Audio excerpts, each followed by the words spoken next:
Tina, it's so good to see you this morning. It's so good to be here. Thank you for having me. I haven't seen you since we were in New York, right? We did hmm an event at the D&D, I think. It was at the New York Design Center, and it was at La Paire with Oh, Daniel House Club.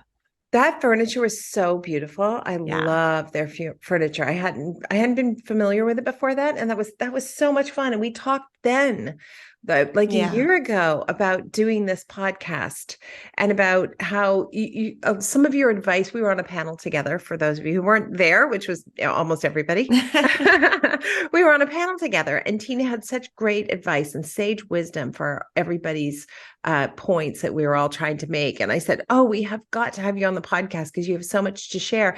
And we thought we'd start with the topic around how to follow your intuition without following yourself down a rabbit hole and ending up at the bottom of a dark pit, right? Because there's following your intuition, and then there's being afraid to do the hard thing that you know you should really do. And so I want to tease those two things out. First of all, tell everybody who you are and what you do. Oh, yes. So I am Tina Ramchandani. I am an interior designer and I have a design studio here in Manhattan. Which is amazing. Thank And you. business is good. Business is booming. Business is medium. And I will say it's only because of where we are in the economy right now. We are still very busy. So things are okay right now. But I am seeing a slowdown in not necessarily inquiries, but signings. So we're Yes. still getting the inquiries, but I think a lot of people are having cold feet. So I say medium because I'm cautiously optimistic. Right. Okay. That is a sentiment we are hearing all over the world, literally Yeah. all over the world. I heard that when I was in Australia a month ago. I heard that when I was in Charleston this weekend. I'm hearing that, I'm seeing that myself in Santa Monica and Toronto, two different countries there. Like that's a real thing. So I think, first of all, it's really important that you're noticing. It means you have your eye on your client pipeline, which is really Yes. important. And we just did a BOD boss group meeting with our fractional CFO, and we talked about how to identify that hole in the pipeline before it's there, and the importance of staying on top of that pipeline, even when you're busy, right? Even when you're Yeah. busy. All right, that's That's a the conversation. harder part because you're too busy to do it, but you have to do it. Right. And I can tell myself, well, I'm not worried. I'll worry about that tomorrow, but Yeah. tomorrow may be precisely too late to worry about it. Yeah. Yeah. Okay. We're going to have some education around what to do with the changing economy. In fact, I think I'm going to be at Las Vegas Market in July talking literally what to do with the changing economy. And one of the things is how to manage that pipeline. So you're clearly a person who is able to big picture keep an eye on your business. That's what that tells me. And how then did that just come naturally to you? How did you get into that habit? She's shaking her head no. No. We'll say lots and lots and lots of coaching. Right. Yeah. No, not it's not. Yeah. I am I was not born a business person or an entrepreneur. I am a creative. So I had to learn all of this and I'm still learning. It's not over. But it was not a natural thing to think big picture and look at the future. I had to learn to do all of these things. And then so with practice, you became more familiar with the checks and balances you need to maintain on a regular basis, right? It's like an Yes. exercise program, Yeah. right? Yeah. The And first once time you you learn what you need to do, you kind of forget previously what you didn't know, right? It's really hard to go backwards. So I have I don't know empathy versus sympathy, but I understand the people that were in my position before, but it's hard to have that same feeling because you've grown from it, you know? So it's hard to kind of for me to teach backwards because I'm also not a natural teacher. Right. No, I completely understand that. You can forget where you came from if you're not reminded from time to time that Yeah. oh yeah, I used to do that. The beautiful thing about challenging these fears and assumptions is you realize it's not all that hard to do once you do it. It's the fear of doing it that actually is the worst part. That's one of the things that I've learned. And I mean, I've had a lot of fears to get over, and they're not all gone. The different levels of fears keep coming out. But I have had to learn that like the fear should not stop me. And it really does stop you, because even if you don't, and this maybe sounds too, I don't know, woo-woo for a lot of people, but the you can say, oh, I get it. Like I'm not afraid of it. But if you don't actually push through it, it is holding you back. Right. It is. Yeah. Yeah. And being obtuse to those alerts is what will keep you stuck forever. Yeah. And 100%. that's part of intuition as well. Like, am I willing to listen to the wee small voice that's telling me I need to push through this? It's true. I mean, I think, at least for me, I've always known what I have to do. I just didn't want to do it. Because it was scary, and it's hard. It is hard. Yeah, it is hard. It's interesting. I was recently in a situation where a group of designers, and they were encouraging another designer to make these changes to her business that she knows she needs to make, but she won't make. And they said, you have to sign up for coaching with Kimberly. And I said, no, she doesn't, because what am I going to tell her that she doesn't already know?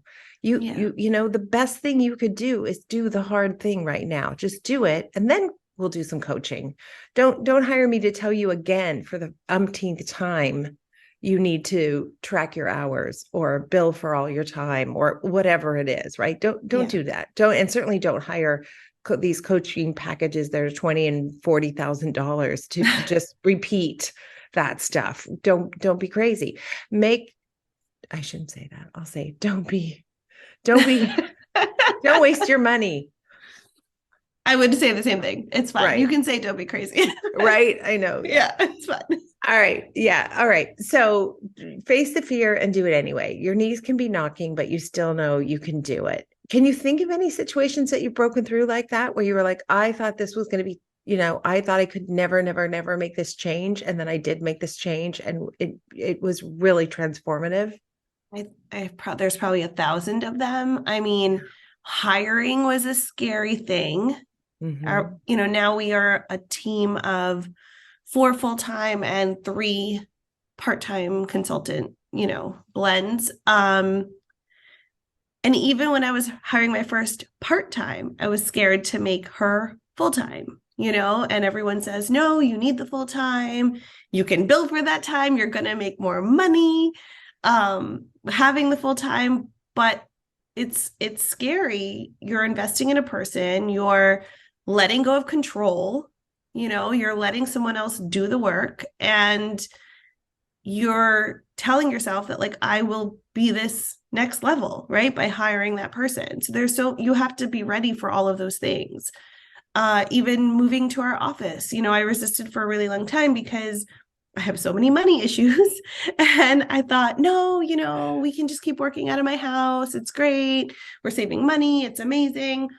COVID happened, and I was forced out of my house because then my husband started working from home, and I can't have 2 of us and a dog plus my entire team coming over every day, like that's not sustainable. So I was forced out. So it was really scary. I resisted. I really didn't want to do it, but now it's amazing. I feel better. I have a better balance most days because I can go home and leave my work in another location. So there's countless examples. You always know what you have to do. You just don't want to do it. Exactly. Yeah. And it's really important, I think, at least to surround yourself with people who will encourage you and give you a little nudge from time to time. We talked about bookending this past week when I was with the BOD Boss Group. When there's something particularly hard that I have to do, I will phone someone or email someone or text someone and say, I'm going to do this thing. And, the accountability. Vomit. Yeah. Accountability. I'm going to do this hard thing. And then when I do the hard thing, I text them again. I close the loop on that. I say, I did that hard thing, and now I'm going to go and drink tequila or whatever, right? Yeah. It helps me to bookend things, because otherwise I might chicken out. And I love that we're having this conversation about how there is fear, because I know sometimes I meet people and they go, "Oh, well, you never have these problems, Kimberly, or you never have these fears." I have fears all the time. I currently have a client who's pushing me to the brink, and I haven't had one like this in a really, really long time. And I'm having to deal with it assertively and head on, and I don't like it. Right? And there's a little bit of Yeah. fear. What happens if this? What happens if that? But I know just you can do this scary hard thing. It's funny. I don't look at people and think that they're perfect because I think I just know that everybody has their own level of issues. But I know a lot of people that have a lot of insecurities that always say that person has a perfect life or that person has a perfect business, but you never know what is going on with anyone, just like you never know what's going on with your own clients, right? Like after we leave a design meeting, there are a whole other layer of things that they have to go deal with, which then in turn it affects their reactions towards me or towards our presentations or whatever. So you can't say that that person doesn't have fears, right? Or another designer doesn't have fears because we all have them. It's just Right. different. Yeah, that's a good point. And I do know thousands of people listening heard you say that you have 4 full-time staff in an office, and so many of them said, "Oh, I'll never be as great as Tina." Right? I'll never be Well, that one, big. I'm I'll not never have great, that. but you'll always, but I used to say it too. And then Right. you kind of keep pushing through. It's not easy. It. No, and in fact, I mean, you're in a situation now. Look at. I'm about to plant a fear in your head if it's not there already. But you said, you have some concerns about what's coming in the pipeline, Oh, and now well, you have the an fears are there. office. Don't worry. I'm trying to Yeah, overcome them, but yeah. right. And more than that, right? You're going to take strategic action to make sure you're okay and to continue to fill that pipeline. You've got to get Yeah. busy. Like your number one job right now seems like maybe filling that pipeline to keep your Marketing. That's moving my number one along. job is marketing. But I have Right. also known this since the beginning of the year, probably before that, but I think I was too busy to deal with it last year. Right. But since January, we've been making strategic changes to market or market differently or market more broadly. And I wouldn't say I've been very they haven't been big moves. Maybe they should have been bigger, but you can only do what you can only do, um, what you have the capacity for. But this isn't like I realized it yesterday. It Right. just, I've been thinking about it. So the fear is there, but what are you going to do? I have an office. I got to pay for it. So, Yeah. Face the fear and do it anyway. And I yeah. love somebody once told me that the acronym for fear is false evidence appearing real. Isn't Never that heard that. good? Because I That's know I amazing. make up stories. The person did that thing. This client did this thing to me because there's this going on, which Yeah. is false evidence. I don't know what's going on in that person's. I have You don't no know. idea. It probably has nothing to do with me. They probably have 99% of the time it doesn't. It has nothing. right. Nothing that anyone ever does is about us, is Right, what I right. say. That's right. I'm really not that significant. Yeah. And they probably have money mindset issues from childhood, like I do. Yeah. And so this is just their old baggage coming up in the way that it does. And they're looking, like a toddler for me to keep them in line so they don't have as many tantrums. And I haven't been the mother of a toddler in a long time. It's kind of exhausting. But I Yeah. remember my mantra when my kids were little, I would say to myself, I'm smarter than them. I'm smarter than them. I'm smarter than them. I can figure this out. I can figure this out, right? My son has ADHD and Asperger's. And so he was challenging when he was little. He was super busy, first of all, but he was also kind of oppositional. Like if I said it's time for bed, no, it wasn't time for bed.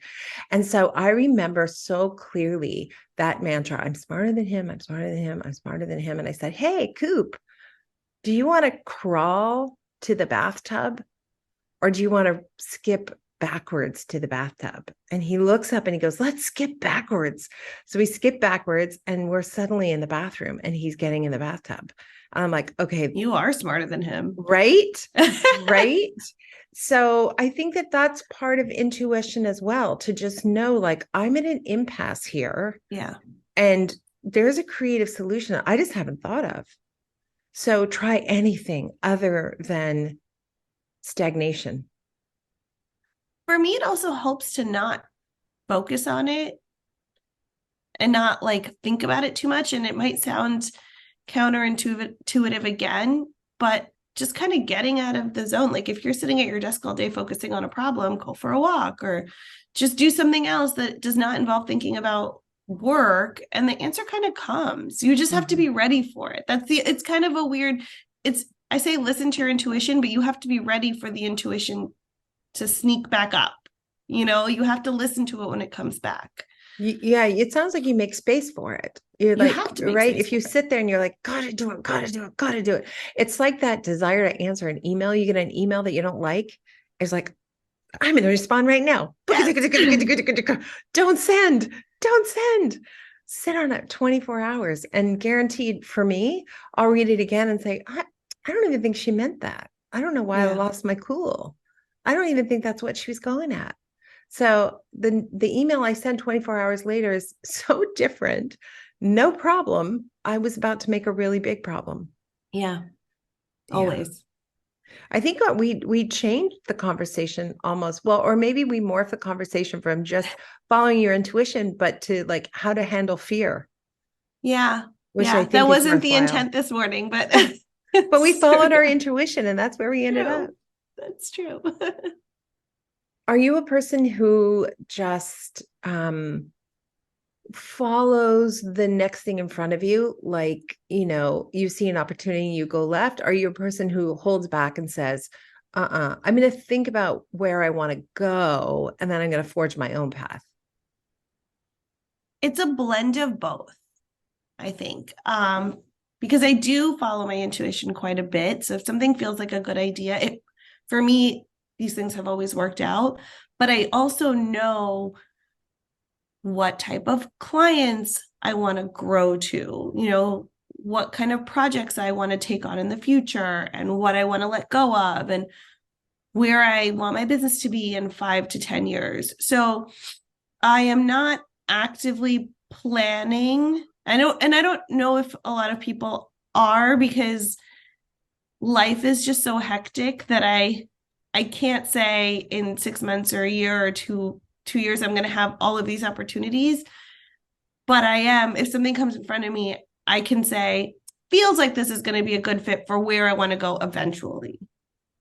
Mm-hmm. So, I am thoughtful about it, but I am excited about things that pop up in front of me. I'm not actively and there are people that actively go after things. That is not me. So you mean people who say, I'll just make something up. I want to be on TV. And so they actively pursue being on TV, where you might have that seed in your mind. And when an opportunity presents itself, you grab it. Correct. Yeah. Okay. And those are great ways to be. Both of those ways are good to be. Yeah. Both of them are. Like you, I just don't have the other. Yeah. I'm more like you. I won't necessarily come up with a big goal and then think I'm going to go and figure out how to get it. I actually think that's a really good quality. Oh, well, thank you. I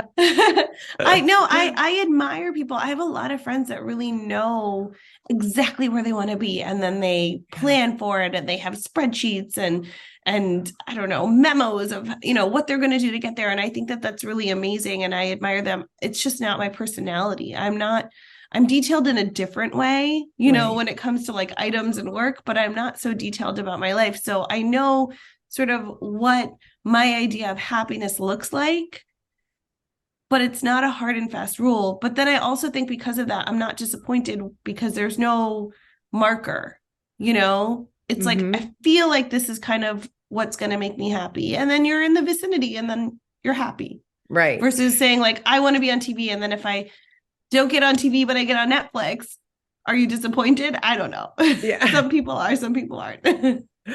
Yeah. Okay. I'm glad you said that, because that's the quality I think is so admirable. Somebody who says, I want to be on TV, and then they go for it, I think takes a lot of courage, because you may not get there. Yeah. And if you're willing to tell people, that that's what you want, and then you don't get there, that's hard. I think that takes a lot of courage. Yeah, I admire people who do that. I don't do that. I don't do that. But do you have those hard goals like that? Like, I want to do this. No, I think I'm more like Winnie the Pooh. It's like, oh, it's sunny, and I think I see a honeypot over there, and I just am going to take a little stroll and see what I can find. And then I feel like I've been really lucky.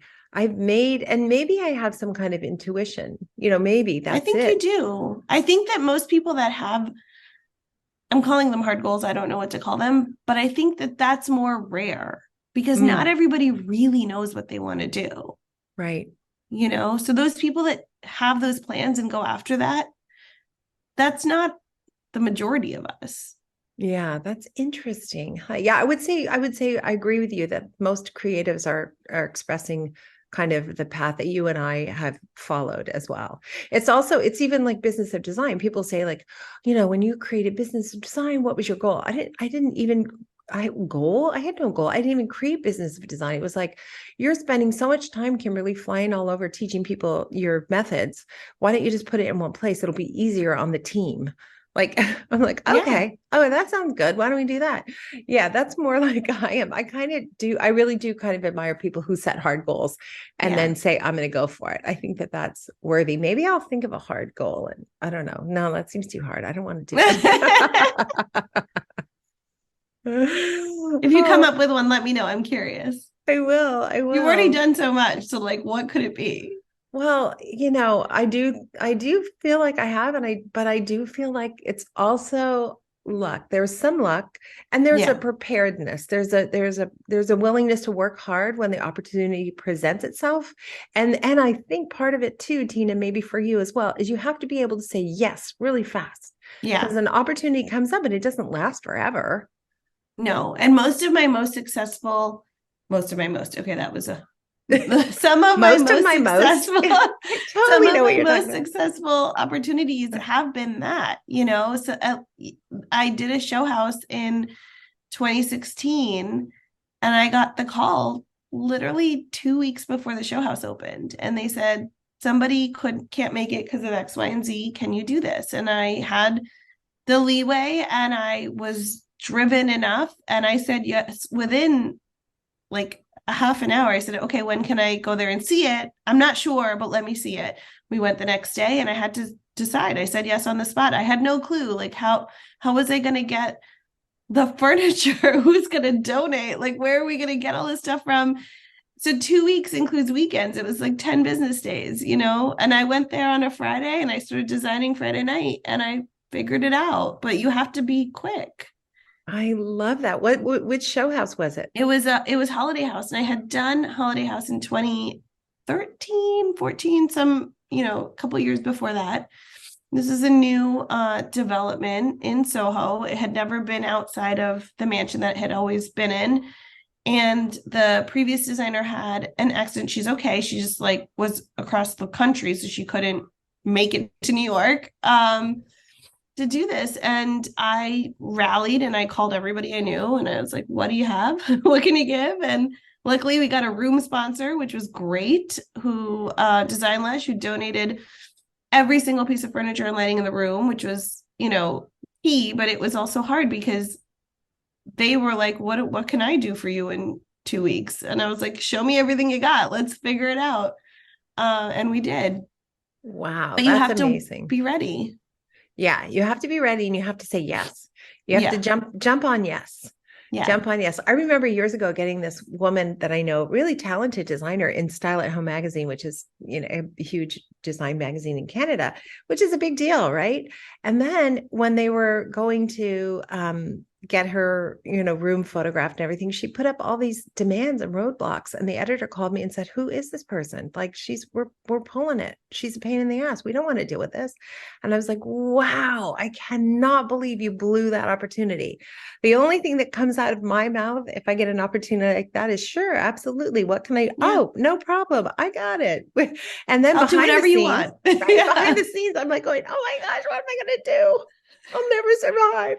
But I would never, ever be hard on somebody who had the potential to promote my business. I think that some of that though is the fear, right? Is the fear of actually being successful. So you're stopping yourself, or not you, that person, you're Right. putting up these roadblocks. It could have been a great opportunity. There's really no reason. Yeah, that's true. I'm not smart enough to dig into the subconscious. I have enough trouble with the conscious, right? But it's true. There are people who have fear, kind of a really gripping fear of success, and they do thwart opportunities that come their way. And yeah, that's something that needs to be And I teased don't out know with a her, so I don't want to professional. analyze her. Yeah, I And I'm know. not a professional, so Oh, Tina, it's so good to talk to you. Will you come back on the podcast again? I You're would a love wonderful that. guest. Yeah, Yeah. I would love I would that. love, you know what, I would love for you to talk to us about how you're going to fill that pipeline and what you're going to do to make sure the work keeps coming in. I think a lot of people are in that space and they would love that kind of information. I would be happy to. I mean, I'm working on it. I'm figuring it out, but I'll tell you everything I know. Oh my gosh, amazing. Thank you so, Yeah. so much. We end every episode with design intervention, just a great piece of business advice you want to leave everyone with. So it is your advice that I'm gonna give. And it's funny because I remember the exact instance of when I heard it. I was literally on a subway platform listening to one of your podcasts, and you were talking about how you learned this early on, how when things were going wrong, you realized, or I don't know if someone said it to you, that if something is going wrong, it's probably something I failed to do or Yeah. failed to do correctly. Yeah. And that just, it struck me. And I was like, this is exactly what's going on in my life. Yeah. You need to fix Right. We this. can either have a victim mentality, they did it, it's their fault, I can't do anything about it, poor me. Or we can say, somewhere, somehow, I missed something. I didn't set Yeah. an expectation for the client, or I didn't follow up with the vendor the way I was supposed to. So 100% of things that go wrong on projects are my fault. That's just really helpful. I fully agree with it. From the second you said it and I heard it, I was like, and it has changed the way I approach everything now, because I'm not as upset about things that go wrong. Instead, I'm like, what could I have done better? So I Yeah. feel a lot better when things go wrong than I used to. Yeah, I mean, we are human beings. We're going to make mistakes. And sometimes I make a Yeah, mistake that's expensive, but at least by analyzing it and acknowledging it and accepting responsibility, I don't have to make the mistake again. it's true.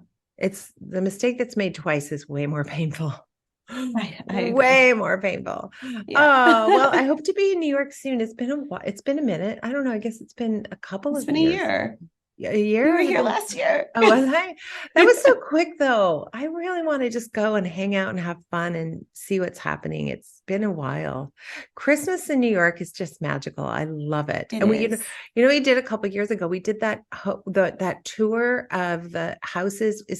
Was it in Brooklyn? No. Where are all the houses that are decorated for Christmas? It's like Diker Heights or something Yes, like that. that's it. Yeah. Oh my gosh, Yeah. it was so fun. It's I really thought, fun. I don't really want to, this seems lame. I don't want to do it. But of course, I said yes. And it was so cool. It's And really we fun. had a little flask of like, I don't know what was in there, cocoa and I don't know, some peppermint schnapps or something. It was freezing. We met tons of fun people. The Christmas displays were just so heartwarming. It was so fun. So if you've never Come done back. that, We'll do it again. I'll be okay, here. We I'm can ready. go. I know how to dress this time too, boy. I know. Yeah. It's Thanks, cold. Tina. Awesome to see Thank you. you.